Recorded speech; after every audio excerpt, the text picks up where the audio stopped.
Recording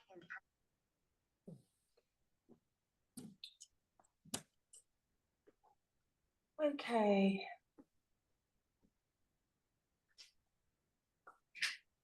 So I hope that's a good.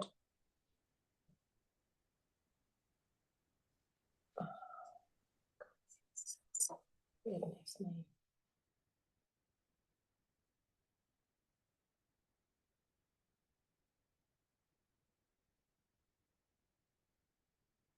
Right. Let's see if we can make this work.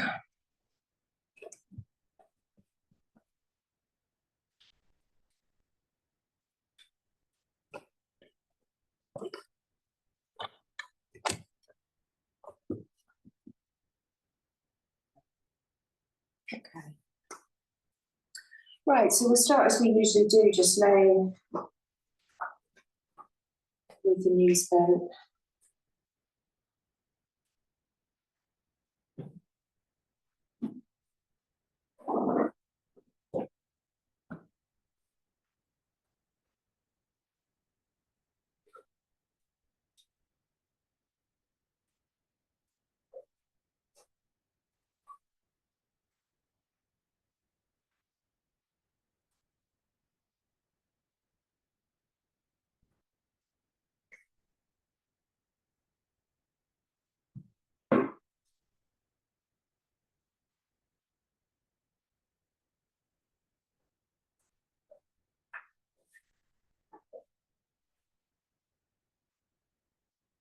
So I thought we'd just have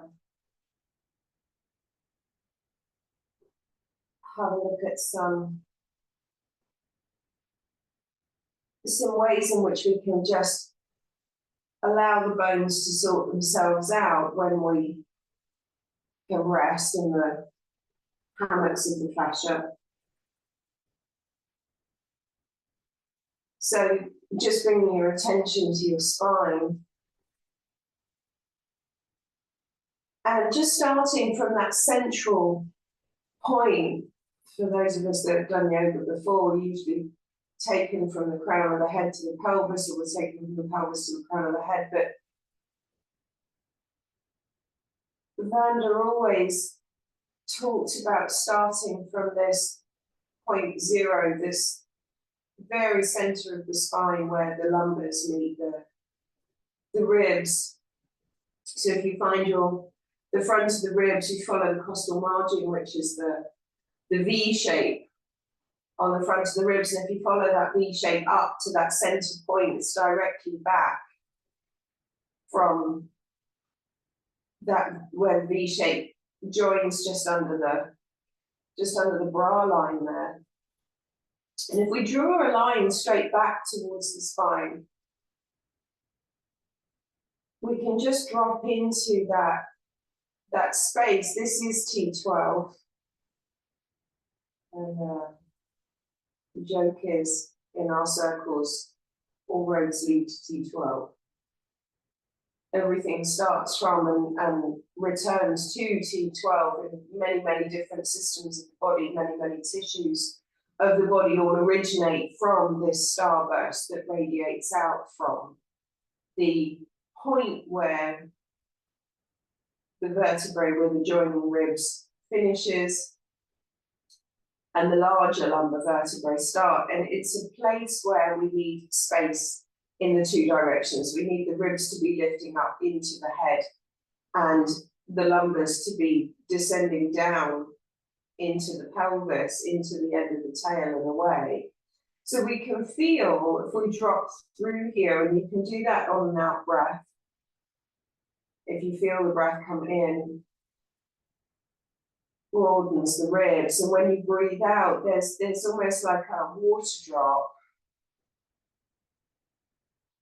that drops through here, and you can feel the tissues at the top of the abdomen.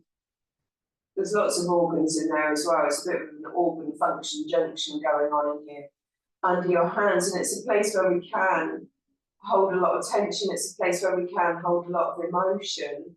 So can we feel that this lot can relax back And in doing so, it creates space in this place where a lot of bunching can occur. It can also be a place where we bear the body weight through this point before it goes into the lumbars. And that can cause instability in the lumbars, it can cause lower back pain. So can we just keep using the breath to send the lumbars away into the tail? You might find that that rocks the pelvis a little bit. And as the pelvis tilts under and away, we get the flattening of the lumbar curve. And there's nothing wrong with that as long as we don't make it habit and stay there. So we can have that flattening of the lumbar curve, we can send the tail away, something that feels like the beginnings of bridge, because the tummy gets drawn back towards the spine, between the pelvic bones.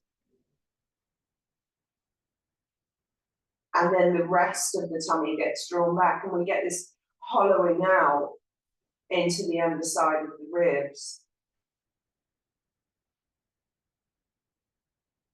You might find that the back of the pelvis starts to leave the ground a little bit more, and we get more contact with the feet, more behind the balls of the feet, more at the centre of the foot, the deep arch of the foot, because actually it's the place where we've got the snooker ball heels, and then we've got this sort of long connection through the centre of the foot, all the way to the balls of the feet. And again, length between the front of the snooker ball heel and behind the balls of the feet is something that we want, because it's reflected in the spine. We've got bunched up feet, we've got bunched up spine. So we want the long feet with arches that are springy. So we can feel that the toes are very active, the toes are very alive. And that gives a nice deep arch to the foot on the inside.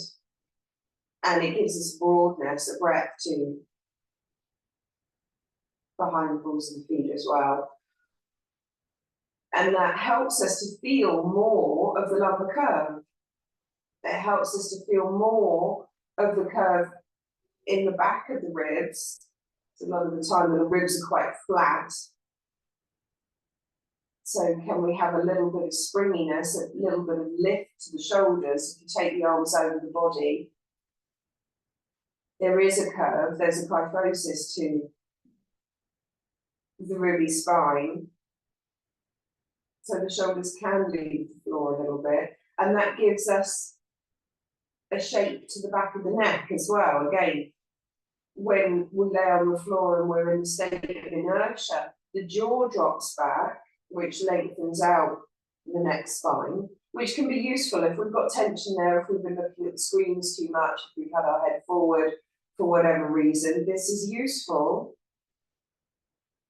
because it gives us space again. And we want space at the base of the skull. But equally, have we got a lightness and a lift and a springiness to the neck curve? Can the jaw be free? Can the chin be free? Can we have space at the back of the jaw? You can get your fingers around the underside of the ears and draw that down into sort of that TMJ area back of the jaw. How much space have we got here? Does it feel tight? Or can we create a little bit of softness? Might be nice while you've got the fingers there, just to have a little massage down the side of the neck and into the top of the shoulders. Just noticing how the tissues there feel.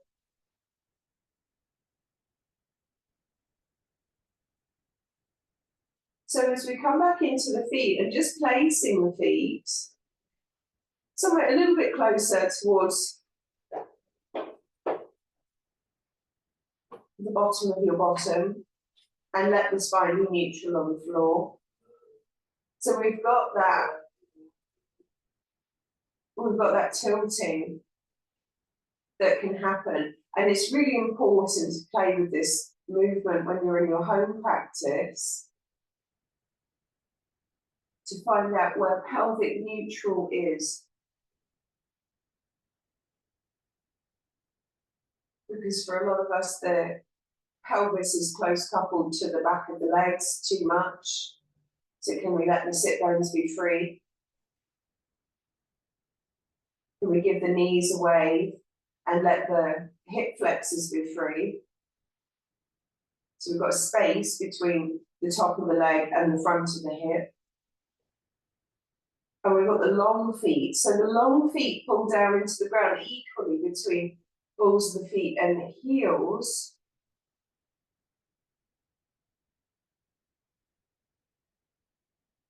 And we can start to get some movement. There's a softening back at the front of the ankle. There's a spaciousness in the back of the knee that starts us off on a process that we might call bridge. But can we leave the nice spine curves intact? Can we feel that the pelvis tilts slightly, which gives space into the low spine where the sacrum connects with the low spine, gives space. It's like the rope being drawn out of the water. It's heavy. Draws the spine away.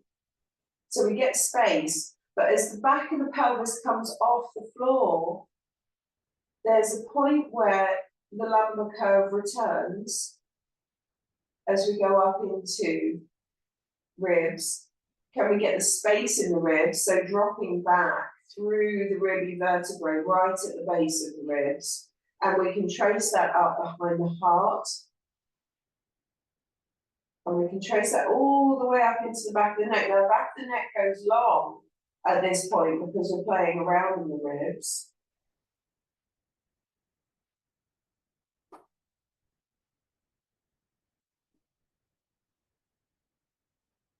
And you can come up and down as many times as you need, particularly if it's sticky around the sides of the ribs, or it might be sticky in the waist, might be sticky in the low spine. You know, there's these places where we have these patches of where the slide and glide isn't quite so much. So when we're coming up and down into our bridge multiple times, it's useful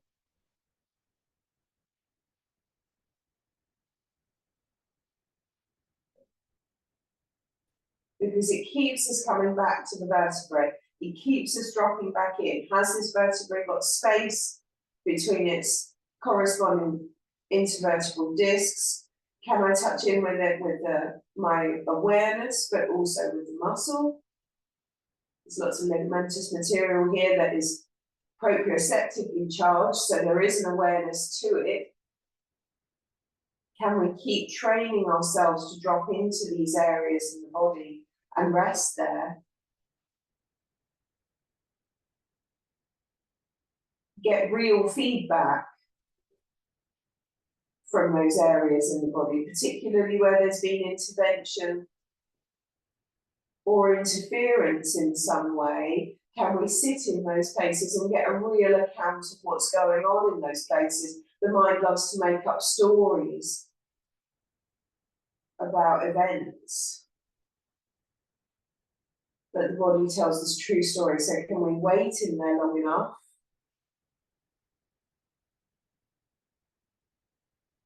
And maybe some softening occurs.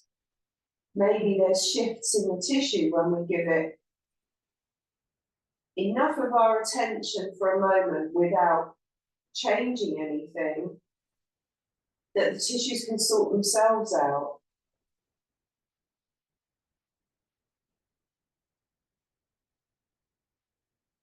So each bridge will take you to a different place in the body, maybe. You might stay in the same place, but be aware of the habits. So no two bridges are the same. It's fresh. Every time we come into a movement, it's fresh. It gives us different information. It gives us a different area to work with, and the area is vast. There's so much to play with here. So maybe the arms come in.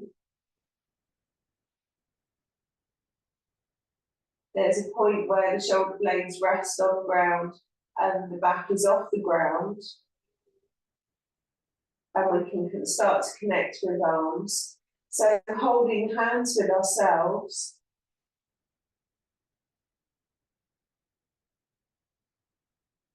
That holding the hands with ourselves helps us to reconnect the arms through the shoulder and back into the spine where they belong.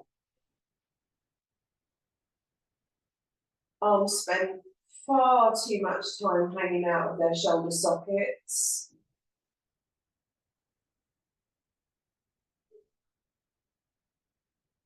So when we hold hands with ourselves, can we really let the heavy, heavy humerus bone, you know, arms are heavy, they're about half a stone in weight each. So they're always looking to drop back into something more supportive. There's a foundation for arms that is more supportive than the shoulder. The shoulder actually as a joint is quite unstable. There's not so much bony process to it, it's more soft tissue. So as we let the arm drop back through, it bypasses the instability of shoulder and comes into something way more stable, which is the thoracic spine. And that part of the spine is stable because it's got ribs attached to it. So there's a perfect foundation for arms, if we can let them come back through there. And when they come back through the shoulders and connect to the ribs and the ribby spine, we can feel that that connection takes you all the way down into the lumbars. And the tummy muscles are naturally drawn back into the lumbars, and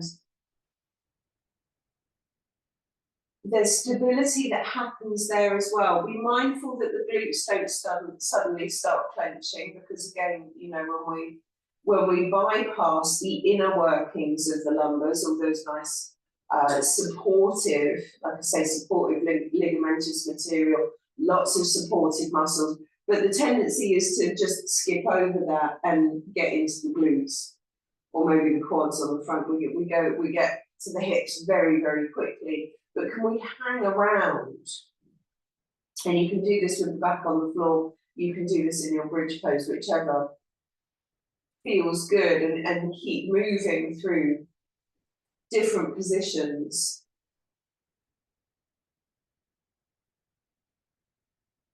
And it's interesting because you might find that one arm is quite happy to connect to the spine and down, and one arm not so much. Can we feel the shoulder blades equally? Can we feel both sides of the ribs equally? Can we feel both hips and both feet equally? And you might find that the two sides feel quite different to each other. That's okay.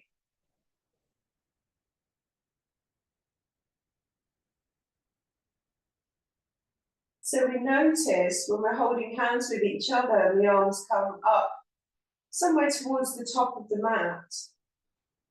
Can we do that with a free head?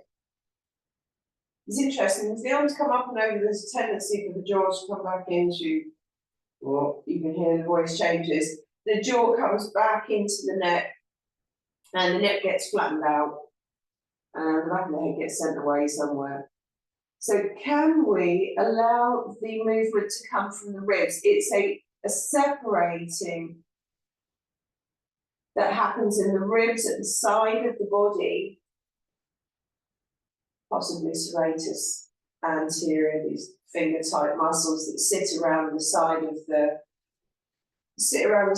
rib. So as the arms come up, can we leave the jaw free, and can we leave the neck curve in place So a lot more work has to happen, shoulder blades, side of the ribs, a little bit more work has to happen with feet, taking the knees away, which pulls the front of the hip open and gives you length into the side of the waist. So we come back to that moving in the two directions at the same time.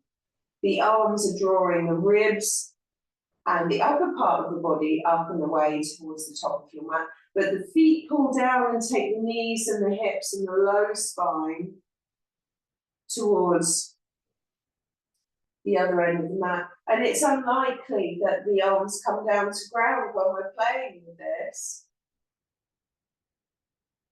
because we're keeping the arms through the sockets into the ribs. So as soon as, and you can try this for yourself, as soon as the backs of the hands hit the floor, notice what happens. There's a broadening to the chest, the arms fall out of their sockets, and we've lost our connection to the spine. So we come back and we start again.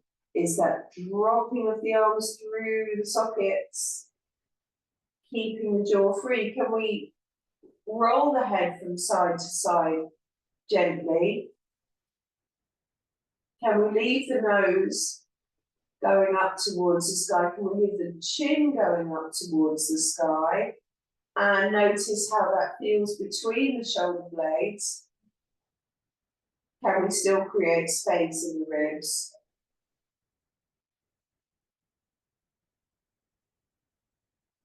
Can we use the thumb in the palm to create more space in the underarms? So we'll let the arms come back up and over.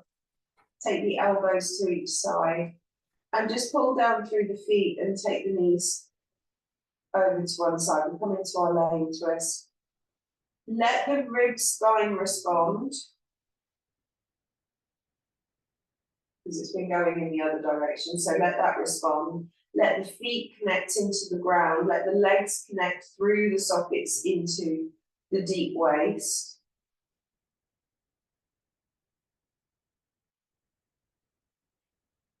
And use the active feet to just connect with the side of the waist so we get space. You can use one hand into the top ribs.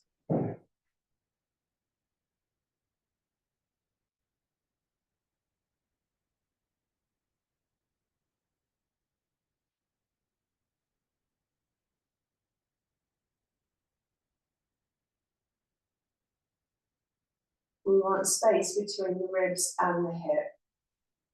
So the feet pull down into the ground, take us back to the centre, and we can come over to the other side.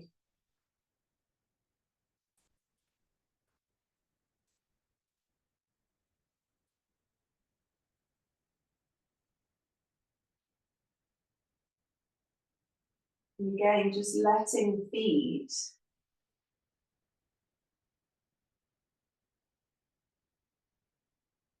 pull down into the ground. The sit bones always looking straight down towards the end of your mat. Tendency here is to pull the tail under, which makes the spine too long. So we're leaving, again, the spinal curves in place.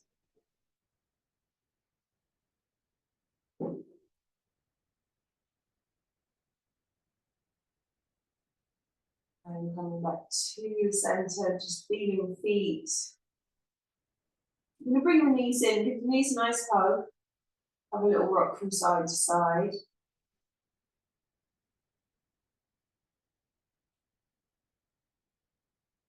And coming over onto whichever side is comfortable for you. We'll find our way into our square pose.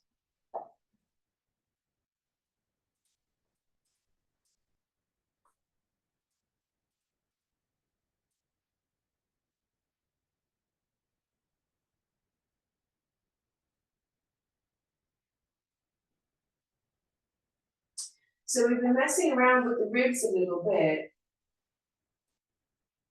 So as we take the feet, let's keep the toes tucked under for a moment. Just introducing the toes to the ground.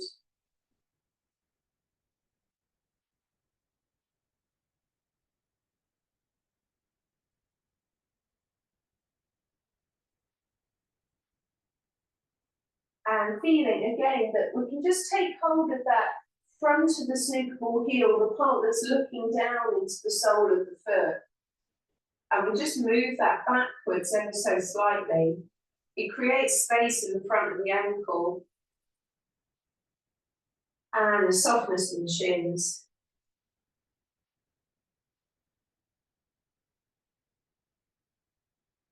So it's almost like the cat that's sort of padding on the pillow. We feel that the balls of the feet can be pulled down into the ground. The more space we have between the balls of the feet and the heel, the more space we have in the spine. So we feel that the sit bones are pulled away towards the wall behind you. And again, we can play with finding that the curves of the lumbars, where is our pelvic neutral? So a lot of the time the pelvic neutral tends to feel like it's more tucked under. So we really let the sit bones get pulled away, which helps the legs to get connected to the inside of the spine. So behind the knuckles in the hands, we can make circles with the elbows.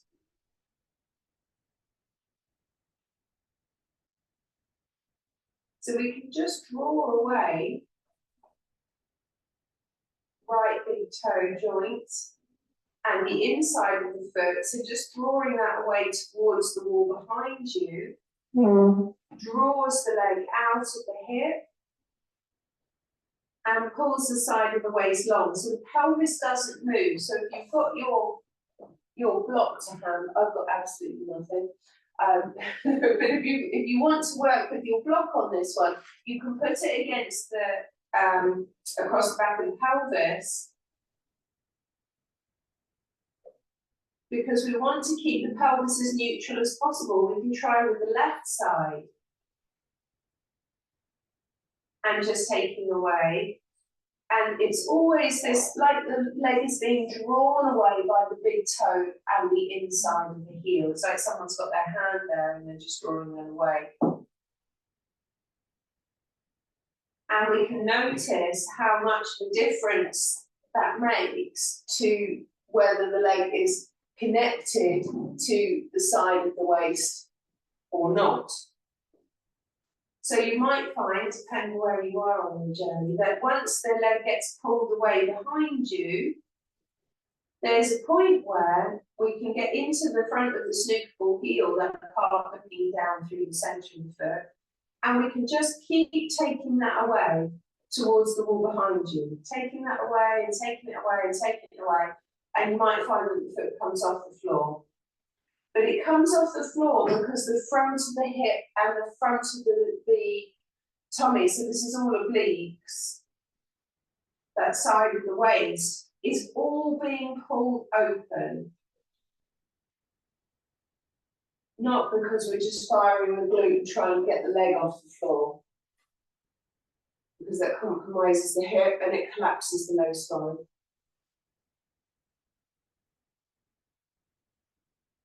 So it's feeling like we're being pulled open from the leg connection through the hip into the deep waist.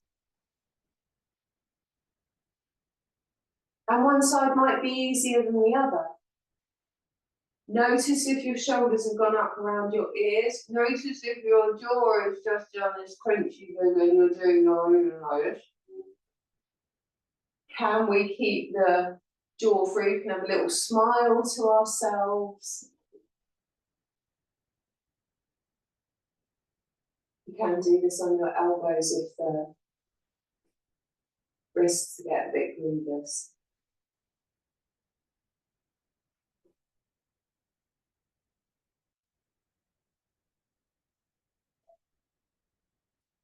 So maybe, depending on where you are in your journey, you might find that both legs go back eventually.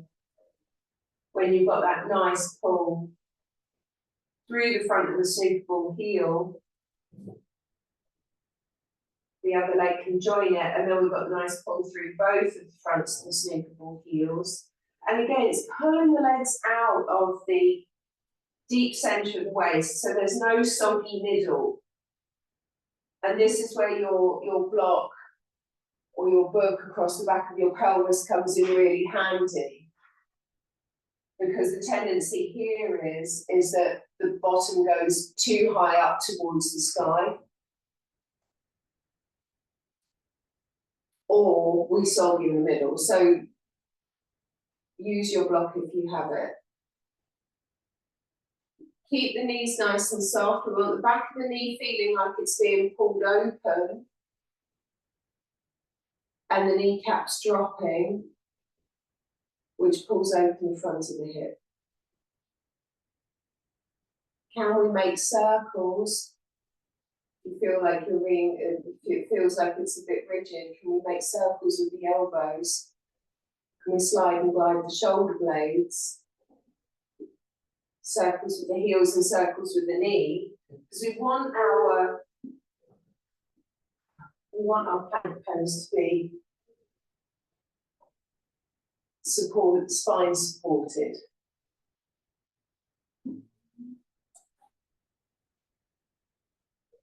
So you'll feel this really in the underside of the ribs, really in the sides of the waist, not much going on in the legs.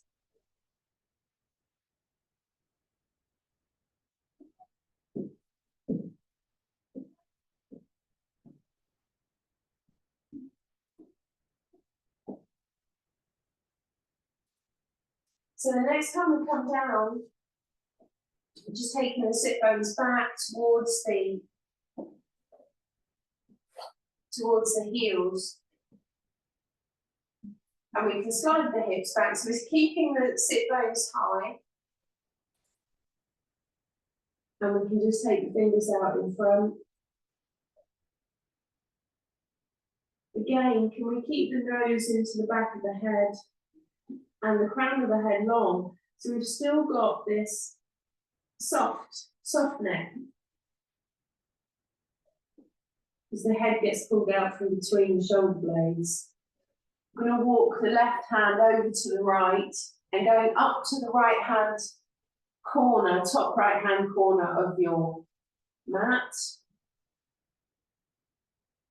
And we're just walking the fingers away over to one side. So the left side of the body gets pulled open. Can we leave the left sit bone going away towards the wall behind you?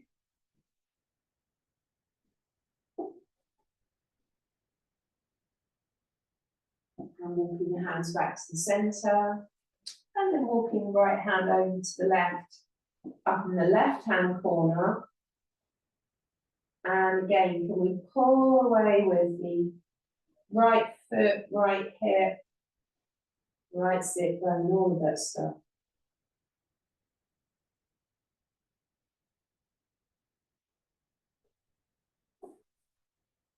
And back to the centre. We come down onto our tummy.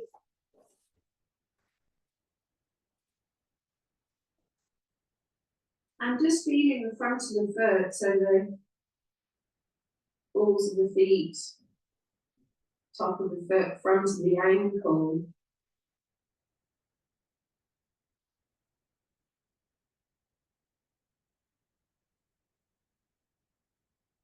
All just gets pulled down into the ground.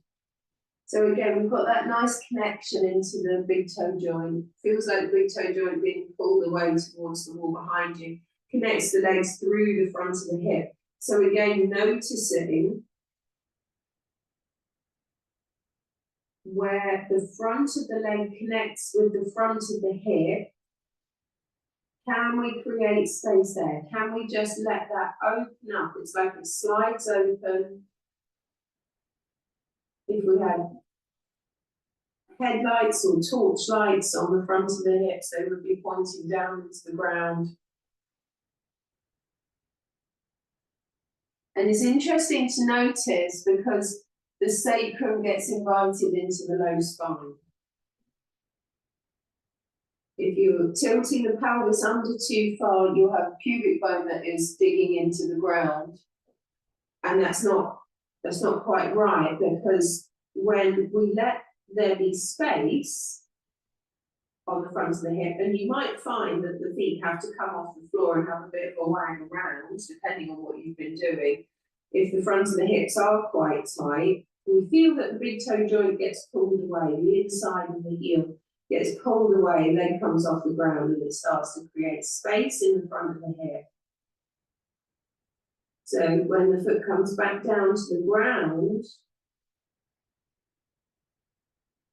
it feels like we've got a bit more space, but the sacrum, the tail, feels like it pops up just a little bit. Because we do have lumbar curves. And whilst the low spine curve is being a little bit demonized, and for many of us it's a little bit flat because of our lifestyles, it's just kind of how it is these days, can we just allow the tail just to pop up ever so slightly, that lumbar curve just to deepen ever so slightly? It gives you space. It's not just dropping the lumbar curve into the tummy. It's a little bit more intelligent than that. We feel that when the tail lifts ever so slightly, the lumbar curve comes in, but there's a lengthening that happens much, much further up in the underside of the ribs. That T12 space, the front of the ribs get drawn back and in. It's a lengthening process that happens to the whole spine.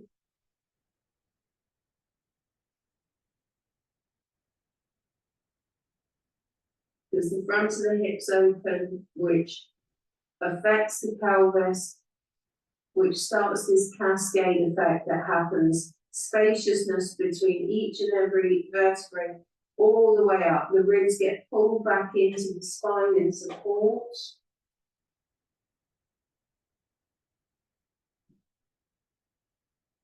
And the head starts to pull.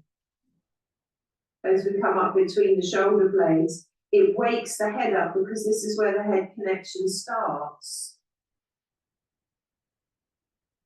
So as the ribs get pulled back, the shoulder blades become free, and then the jaw comes into the back of the head and starts messing around with the vertebrae right at the top of the ribs. So like the last 5 vertebrae, from between the shoulder blades up into the top of the shoulders, before we've even got close to the neck spine.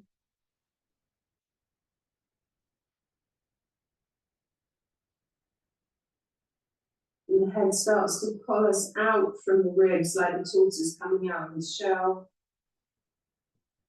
And then we can walk down the inside of the neck into the underside of the head. So if we find the elbows, probably somewhere into the ground around eye level, and the hands can come into the ground if that feels good, or you can find the heels of the hands and the wrists, if you prefer the palms to be free. The palms are the interface with the shoulder, don't forget, so wherever they go, they're going to work. So if the palms are facing down to the ground, the knuckles, each individual knuckle can get pulled down into the ground. If you keep the palms sort of facing away towards the wall, again, we're pressing with the knuckles. The deep fingers in the palm can spread and open and soften. And when we open deep in the palm and deep into the wrist, if we think about the wrists as passageways that are going to take you through the forearms into the passageway of the elbow, it's going to take you through the long arm bone into the passageway of the shoulder. The arms are going to connect back to the ribs, of course they are. We did that already. So the more the arms feed the spine, the more the spine gets space and length, and the more the space and the length, the more potential we have for the head leading away, and maybe the head starts to come off the ground.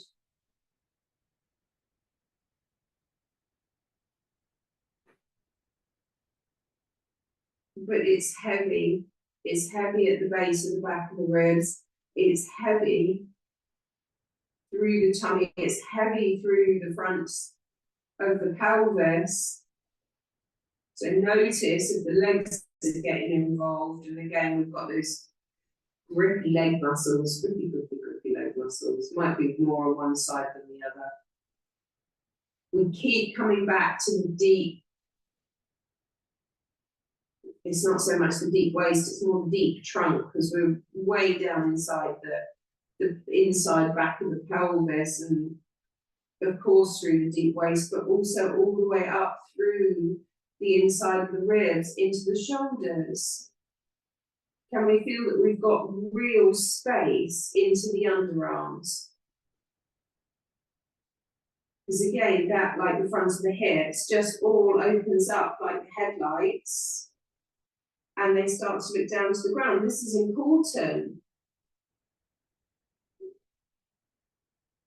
because when we lose space in these areas, our fluid flow gets inhibited, and this is what it's all about. So we need the space in the hips, the legs connecting to the spine, so that the spine moves and becomes free.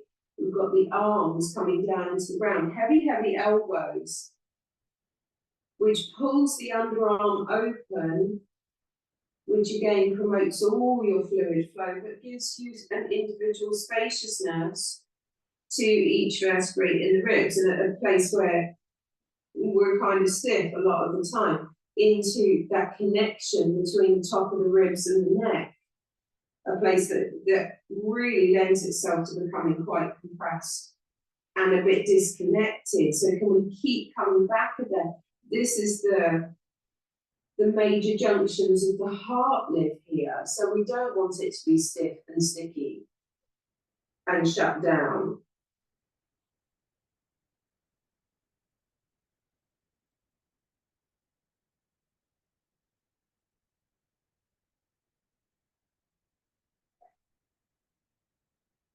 And the legs keep getting sent away from the deep waist.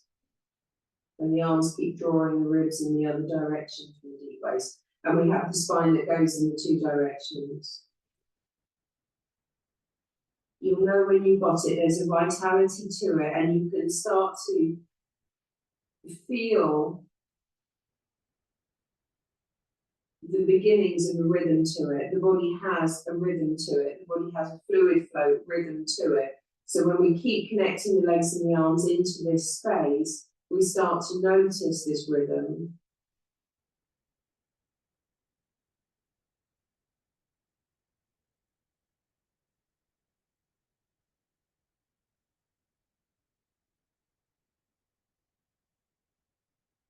So we take the hands underneath the shoulders, let the elbows get pulled back down to the feet, so that the body moves back, the spine moves back, supported by arms that are connected to ribs and legs that are connected to waist.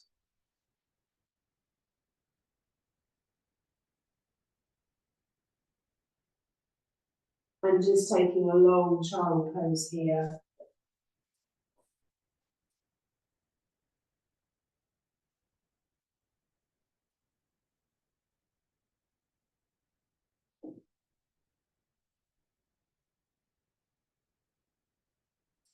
So we're just making our way up to standing.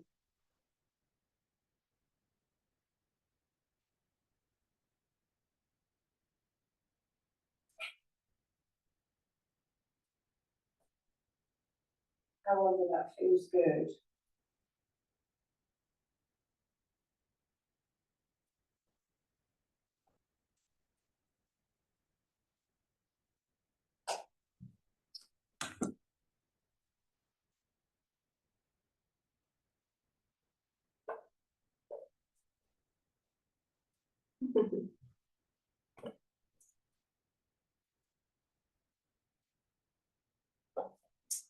I need to give myself a head here.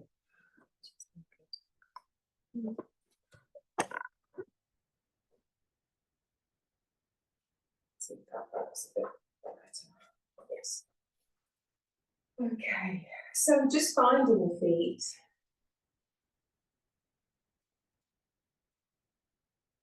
And again, just we keep coming back to these recurring themes of the space from the snooker ball heel through into the balls of the feet.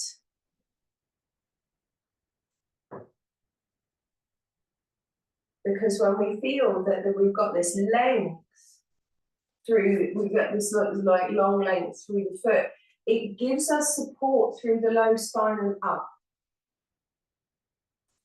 We can feel this when we bring the body weight back into the heels. You can feel that the quads fire and the kneecaps lift. Pulls the hip bone forward in the socket. So we want to keep the body weight into this long heel that can extend back. And the broad toes at the front. So it feels like the body weight shifts into the center of the foot. And then the kneecaps can drop, the front of the legs get pulled open. It's no different than the feeling than when we were laying on our front. Same feeling, different orientation.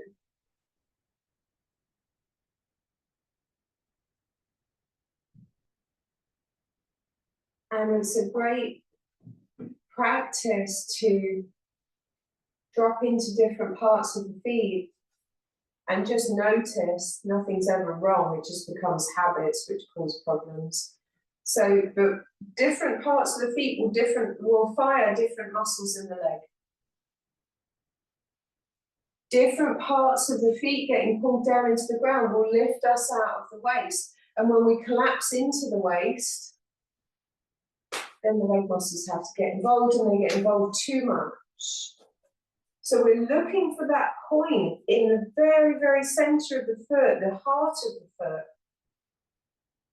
Just forward of the snooker ball heel. When we get that, and there's a spaciousness in the front of the ankle, there's a deep lift that happens.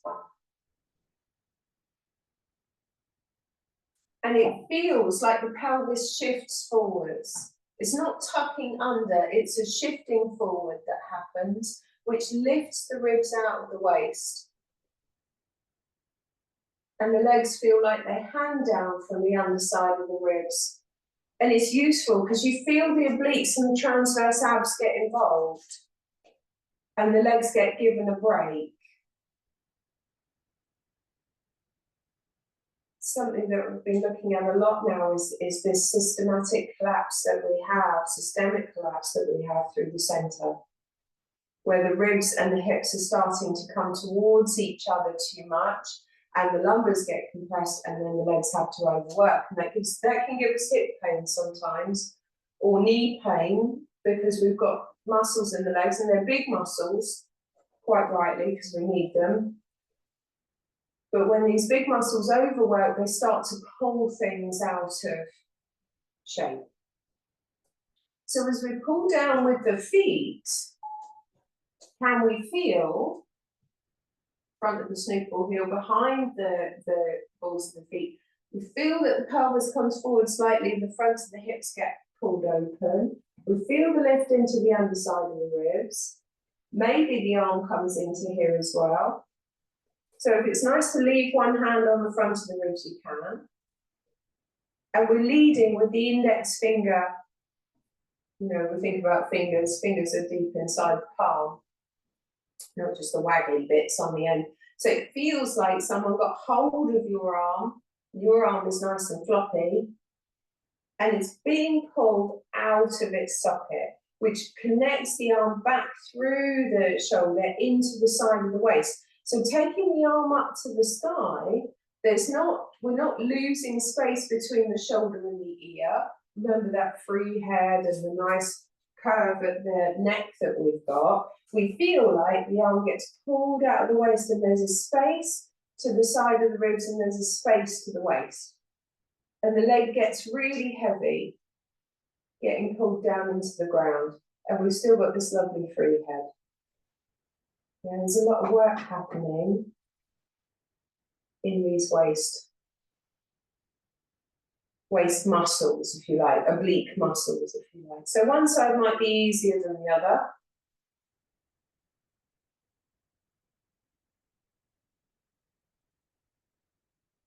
If the arm is struggling to relax at the shoulder, you can hold the hand with, you know, that thumb into the palm that we've had before. If you know that you're a serial rib flarer, you can keep the fingers on the front of the ribs. The ribs are always dropping back into the spine, which gives the lumbars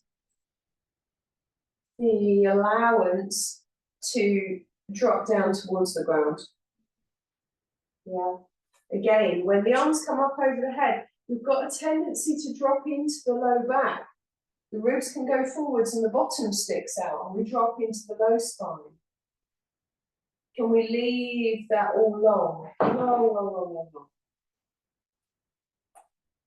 Yeah.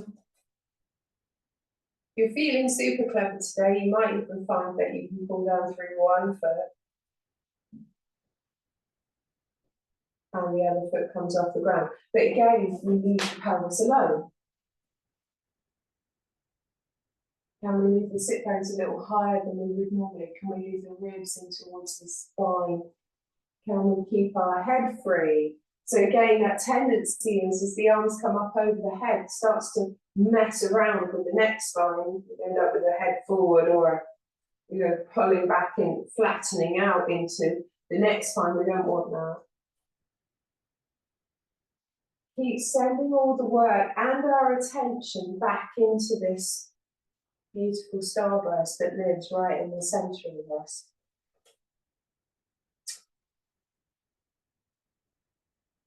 You can always change over sides if you haven't already.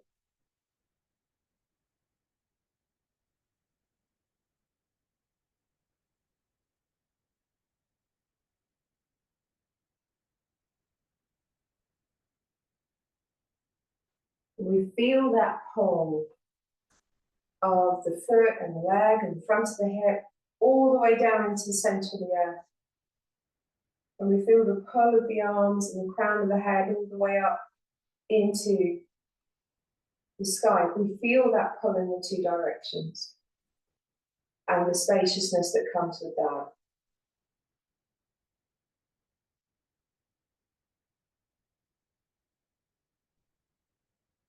And there's a lot of spaciousness to be had. This is good. You're just going to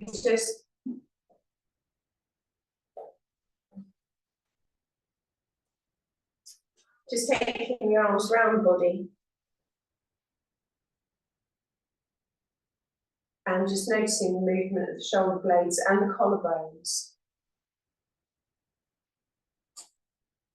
We can take the feet a little bit wider than hip width. Again, we're finding the feet. So if we take our left foot and just pull the big toe joint inside the heel down into the ground.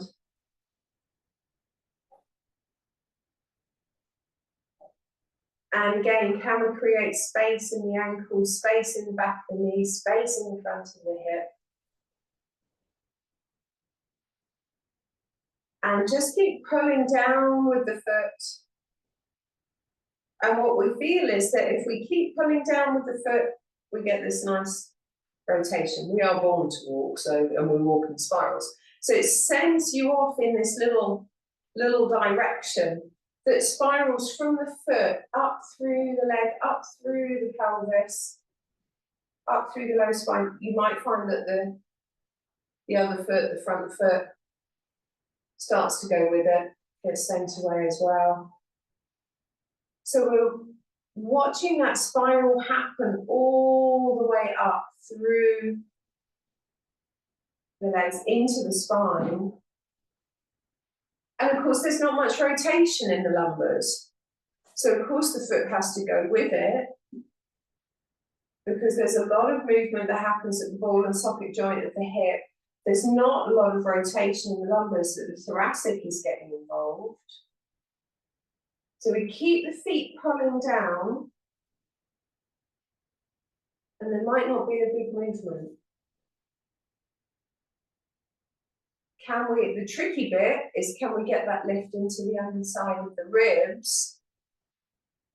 Because we get lifted out from the underside of the ribs, and then the rotation comes through the ribs, and then the shoulders. Very easy for shoulders to get moving.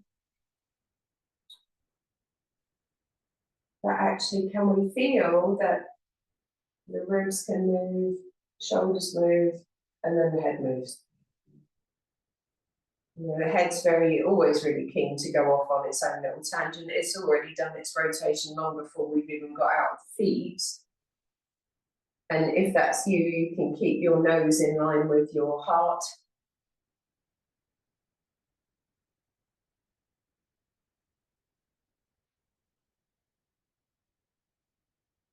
So the spiraling, spacious upward lift pulls us out of the feet.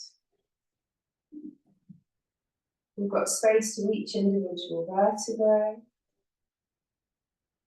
The arms are connecting to the ribs. And for those of us that practice yoga, it is the beginning parts of something that we might call a triangle, or a revolved triangle, reverse triangle, whatever it is.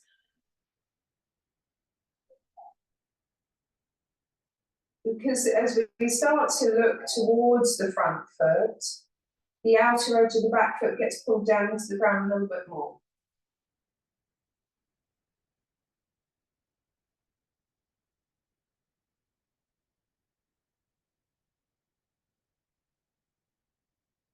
So we can feel that real space between the pelvis now getting pulled back towards the back foot and the ribs getting pulled forwards and up. So again, we've got that spine going in two directions.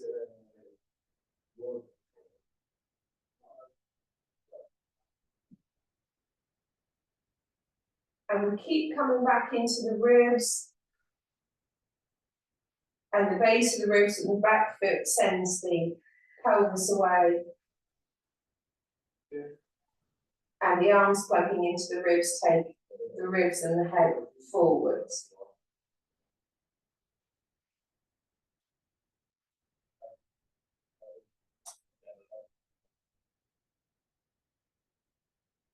So when we're coming back out of our movement, it's the back foot that pulls us down into the ground with everything onwards.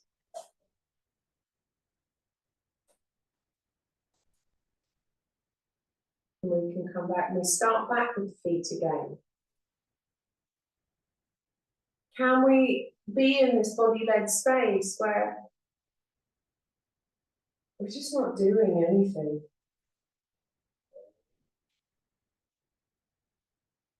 Can we just feel that there's a pull down into the ground and see where that takes us? And can we notice where the sticky and the tricky bits are? Maybe one hip's a little bit more sticky than the other. Do we have an expectation for the front foot to turn out at a certain angle? Do we skip over the pelvis? Are there parts of the spine that we skip over in the pursuit of getting into some sort of rotation? Now that we've mentioned the word triangle, we've got an idea of a shape in our minds that we're trying to get to. The brain loves a goal.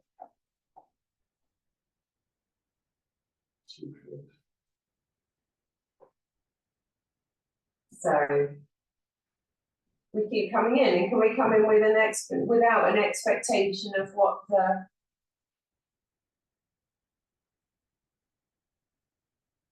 previous movement looked like?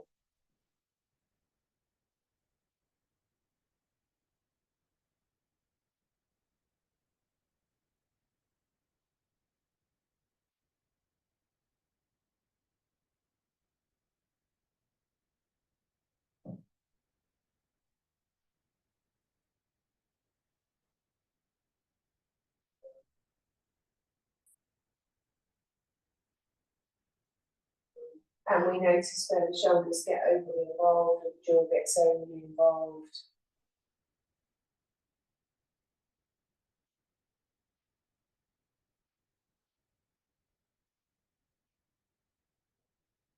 And we keep coming back and checking for that spaciousness in the joints, particularly in the leg joints where there's a tendency to lock out.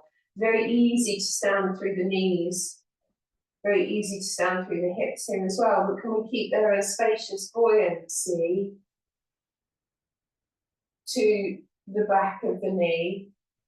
Can we keep a spacious buoyancy to the front of the hip? So there's a lightness in the lift. It's like we're being pulled out of the legs.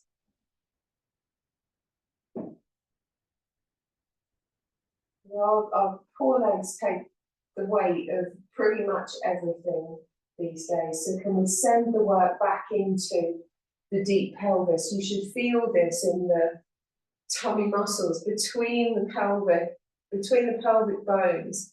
Get into the obliques and into the waist with that real lift out. You know, the head pulls you out from the heart center, which is quite destabilizing to the rest of the body. It's heavy. And the tendency is that we lift the kneecaps and we tense through the legs, but actually can we pull down through the legs and send the work back into the deep center?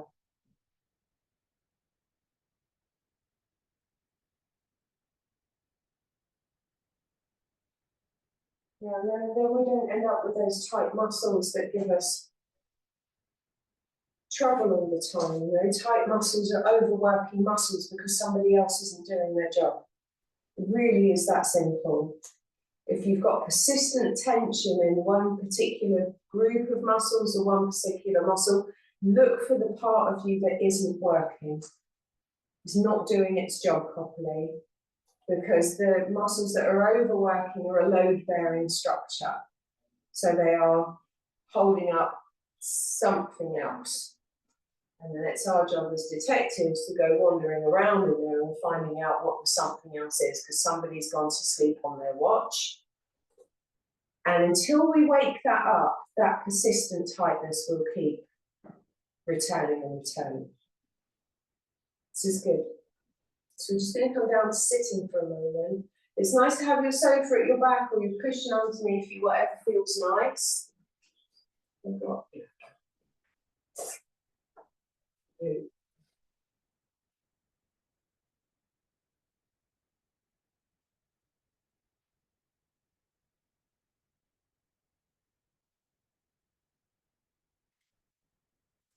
So we'll have the feet out in front. Just a second, stay on the screen. Have the feet out in front, and again the knees. I want the backs of the knees to be free. Free the knees. Probably going to be our new campaign. Backs of the knees want to be free. And it's an interesting one because when the body is stiff, the knees don't come to the floor, which possibly is more beneficial than being flexible, because when the backs of the knees hit the floor and relax or collapse, the pelvis tends to go with it. And it's really, really hard with the backs of the knees on the floor to lift out of the waist clearly. So we keep the knees nice and soft with the lovely heels. We've got this pull of the heel down into the ground, which tilts the pelvis. It's exactly the same as your bridge pose. So when you pull the heel down into the ground, if you're on a carpet, your mat will start coming towards you.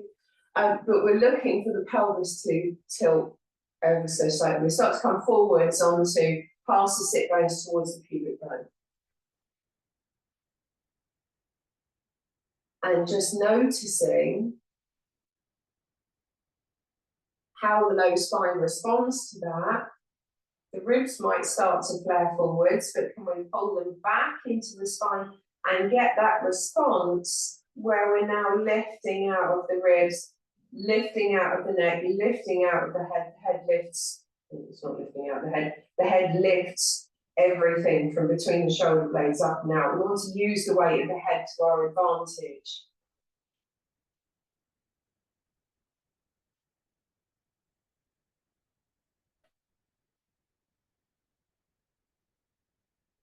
talk a lot in biomechanics about the head being very heavy and it causing compression in the spine. I don't think we're that. I don't think we lack that intelligence.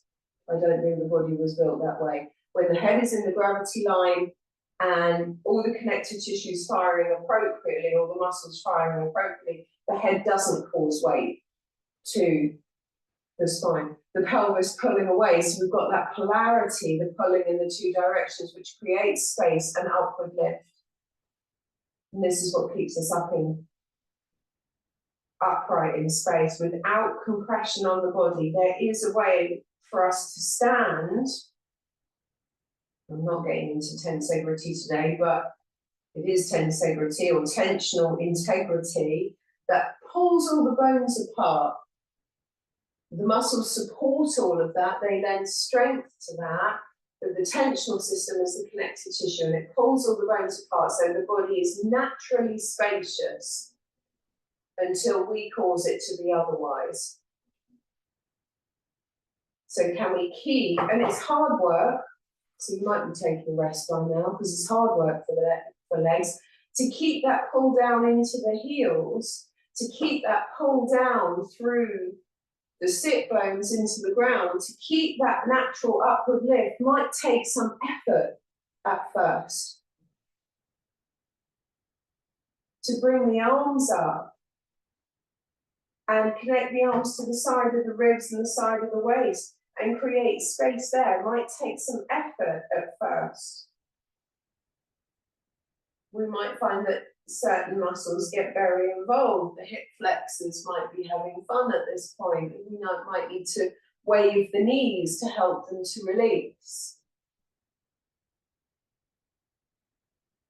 So it's not about the hip flexors, it's about all those lovely connections in the deep inside of the pelvis. So if you trace a line from those sit bones pulling down into the ground, if you go upwards through the pelvis, can you be there inside that sort of pelvic space?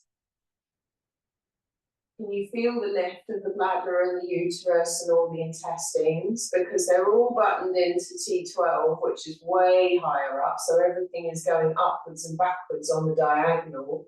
And that gets fired because big toe joint inside of the heel, inside of the legs, and the pull of the groins down into the ground pulls all the viscera back into spine.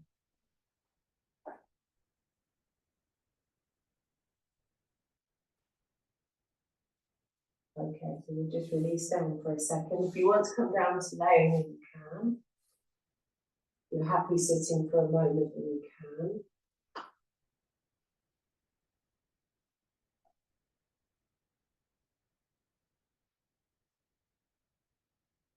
We're just taking a couple of breaths.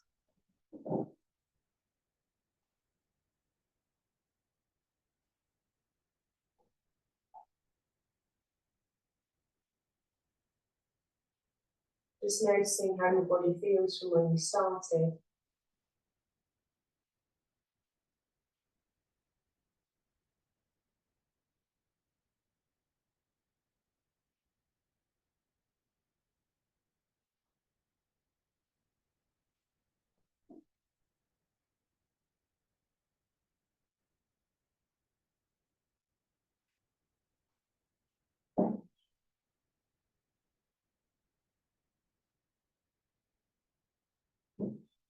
Just giving fingers and toes a wiggle.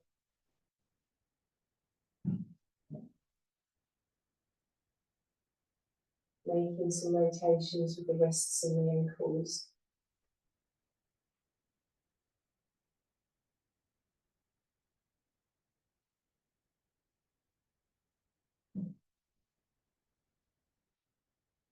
And bringing the knees up to the chest and giving the knees a nice hug. Have a little rock from side to side.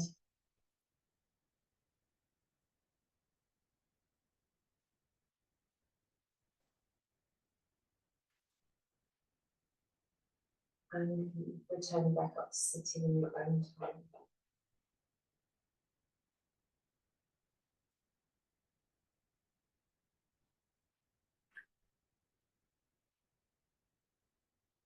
Good. We've worked hard today. Go gently with yourselves. Thank you, Kaz. Thank you.